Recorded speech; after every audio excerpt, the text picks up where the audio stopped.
এই পথ যদি না শেষ হয় তবে কেমন হতো তুমি বলো তো? যদি পৃথিবীটা স্বপ্নের দেশ হয় তবে কেমন হতো তুমি বলো তো? কি অসাধারণ কালজয়ী চিরস্মরণীয় গান! হেমন্ত মুখোপাধ্যায়ের সঙ্গীত পরিচালনায় এই গানটি আমরা পেয়েছিলাম কালজয়ী আরেক সিনেমায়। এই সিনেমাটা আমাদের বাংলা চলচ্চিত্রের অন্যতম স্মার্ট চলচ্চিত্র। কারণ বাংলা চলচ্চিত্র বলতে শুধু যে বাংলাদেশের চলচ্চিত্র তা না, কলকাতার চলচ্চিত্র বা বাংলা ভাষায় নির্মিত যেসব চলচ্চিত্র সেগুলোই তো বাংলা চলচ্চিত্র। আর চলচ্চিত্রের কথা বলতে গেলে আসলে কাঁটাতারের যে ব্যাপারটা এটা না রাখাই ভালো, উত্তম। তো আজকের আমরা কথা বলবো আজকের আলোচনায় এই স্মার্ট সিনেমাটা নিয়ে।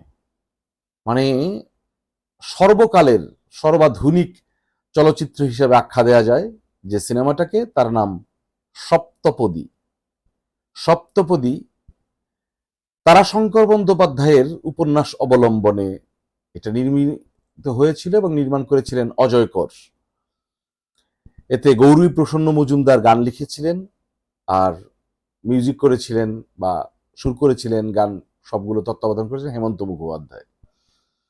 এই যে সিনেমাটা, এটা কেন এত স্মার্ট, এখনো কেন মনে করা হয় যে খুবই আধুনিক এবং অত্যাধুনিক গল্প।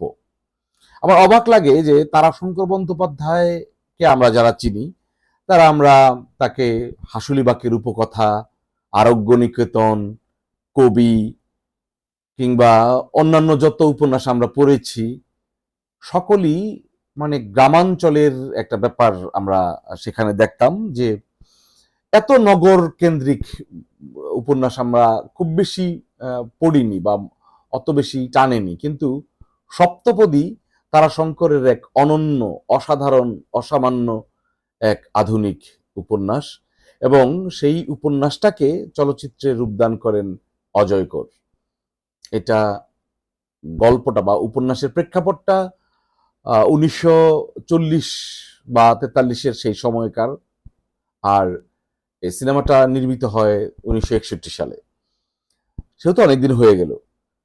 তো আমরা সিনেমা শুরুতে দেখি যে এক ঝাঁক বিমান উড়ে যাচ্ছে, লেখা 1943, যখন দ্বিতীয় বিশ্বযুদ্ধে একদম পৃথিবী টালমাটাল অবস্থা। তো সেই সময়ের এক মেডিকেল কলেজে পড়ুয়া দুই স্টুডেন্টকে নিয়ে একটা চলচ্চিত্র, একটা গল্প তৈরি হয়।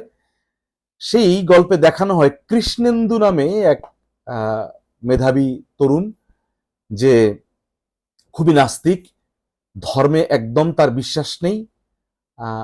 তার সাথে তার সহপাঠী থাকে রিনা ব্রাউন। রিনা ব্রাউন খুব ধর্মকে পুঁজি করে বাঁচে, খুবই আধুনিক, খুবই স্মার্ট, কিন্তু তার শেষ আশ্রয় থাকে ধর্মের দিকে। এই যে ধর্মীয় যে দর্শন দুজনের ভেতরে খেলা করে, এগুলো আমরা সিনেমার শেষের দিকে দেখতে পাই। তো যাই হোক, সিনেমার শুরুর মজাটা হচ্ছে যে ফুটবল খেলা। সেই সময়ে মানে 40-এর দশক, যেহেতু ইংরেজ আমল, ব্রিটিশ আমল, ভারতবর্ষ স্বাধীন হওয়ার আগের গল্প। সেই সময় দেখানো হয়েছে যে বাঙালি ছেলেরা কি পরিমাণে ফুটবলেও কি পরিমাণে স্মার্ট ছিল। তো উত্তম কুমার থাকে কৃষ্ণেন্দুর চরিত্রে। তো সে সেই যে অসাধারণ তার নৈপুণ্য ফুটবলে, এটা আমরা দেখতে পাই। তারপর তার দল জয়লাভ করে। তো সেখানে অন্যান্য ব্যাপার ছিল, কারণ রিনা ব্রাউন তার অর্থাৎ সুচিত্রা সেনের এক বন্ধু থাকে, তাকে একদম মানে শুইয়ে ফেলে প্রায় খেলতে গিয়ে। তো এগুলো নিয়ে নানান রকমের দুজনের মধ্যে এক ধরনের ঝগড়াঝাঁটি লেগেই থাকে। কারণ হোস্টেলে মেয়েরা এত চিৎকার চেঁচামেচি করে পার্টি করে যে ওরা ছেলেরা পড়তে পারে না, ডিস্টার্ব হয়। তখন তাদেরও একবার মনে হয় যে এদেরও ডিস্টার্ব করা যায়। ওরাও এসে মানে নানান রকমের বাদ্যযন্ত্র এনে ওদেরকে ডিস্টার্ব করে। এই নানান খুনসুটি চলতে থাকে। তবে এই রিনা ব্রাউন ক্রিশ্চিয়ান একটা মেয়ে, আর কালীর ভক্ত হচ্ছে কৃষ্ণেন্দুর বাবা, ধর্মীয় ফ্যামিলি। এই দুই ফ্যামিলির দুইজন মানুষ, মানে কৃষ্ণেন্দুর বাবা গোড়া হিন্দু, আর রিনা ব্রাউনের বাবা গোড়া ক্রিশ্চিয়ান। তো এখানেও ধর্মটাকে দেখানো হয় খুব জোরে সোরে। আমরা দেখতে পাই যে কলেজের একটা সাংস্কৃতিক অনুষ্ঠানে উইলিয়াম শেক্সপিয়ারের বিখ্যাত নাটক ওথেলো, সেই ওথেলোর মানে মঞ্চায়ন হয়। সেখানে ওথেলোর অভিনয় করেন প্রধান চরিত্রে উত্তম কুমার মানে কৃষ্ণেন্দু। তো সেই সময়ই একটা ব্যাপার বলিনি যে ওথেলোর যে কণ্ঠটা, উত্তম কুমার পুরো জীবন সারা জীবনই নিজের কণ্ঠেই সবকিছু করেছেন, কিন্তু মঞ্চের সেই অংশটার কণ্ঠ দিয়েছিলেন আরেক কিংবদন্তি উৎপল দত্ত। এবং এটা কিন্তু টের পাওয়া যায়নি, মানে এটা যে লিপসিং করছেন উৎপল দত্তের কণ্ঠে উত্তম কুমার, এটা টের পাওয়া যায়নি কিন্তু সিনেমা দেখার সময়। যাই হোক, মূল কথা হচ্ছে যে এই দুজনের মধ্যে অসাধারণ প্রেম হয়ে যায় এক পর্যায়ে গিয়ে এই নাটকটা করতে গিয়ে, এবং দুজন দুজনের খুব কাছে এসে যায়।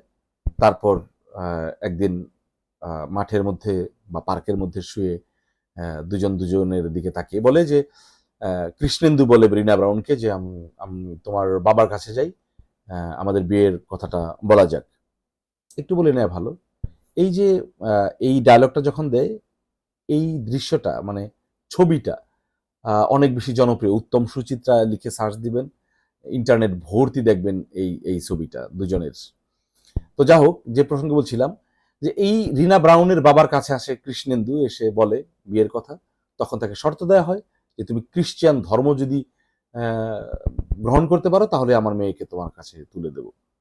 আর ওদিকে কালীর ভক্ত কৃষ্ণেন্দুর বাবা ছুটে আসে, এসে রিনা ব্রাউনকে বলে যে আমার ছেলের জীবন থেকে তুমি চলে যাও, আমি তোমার কাছে এটা ভিক্ষা চাই, আমার তোমার কাছে এটা চাওয়া। শেষ পর্যন্ত রিনা ব্রাউন ওর জীবন থেকে চলে যায়। বহুকাল পরে মিলিটারি হসপিটালে দেখা হয় দুজনের, বহুকাল পরে। সেদিনের রিনা ব্রাউন যে অনেক আধুনিক জীবনযাপন করলেও তার আশ্রয় থাকে ধর্ম। আর সেদিনের সেই কৃষ্ণেন্দু যার মানে অনেক ধর্মীয় পরিবারে বেড়ে উঠলেও যার প্রধান শখ থাকে নাস্তিক্য, সে নাস্তিক্যবাদ তার শখ থাকে। এই দুজনের দেখা হয় একটা অন্য বয়সে, অনেকগুলো বছর পর। তখন দেখা যায় যে সেদিনের সেই রিনা ব্রাউন খুবই মদ্যপ হয়ে গেছে, ধর্ম থেকে তার বিশ্বাস উঠে গেছে। আর ওদিকে কৃষ্ণেন্দুকে আমরা দেখতে পাই সেদিনের সেই নাস্তিক, ভীষণ ধার্মিক হয়ে গেছে। ধর্মই তার সবকিছু, ভগবান বা ঈশ্বর সেই তার সবকিছু। শেষ পর্যন্ত আমরা দেখি যে এই ব্যাপারটা উঠে আসে যে আসলে ধর্ম নয়, ব্যক্তি, মানুষ, মানবতা, মনুষ্য যে ব্যাপারটা, এই ব্যাপারটাই প্রধান। এই ব্যাপারটাকে নানানভাবে আলোকপাত করা হয়েছে।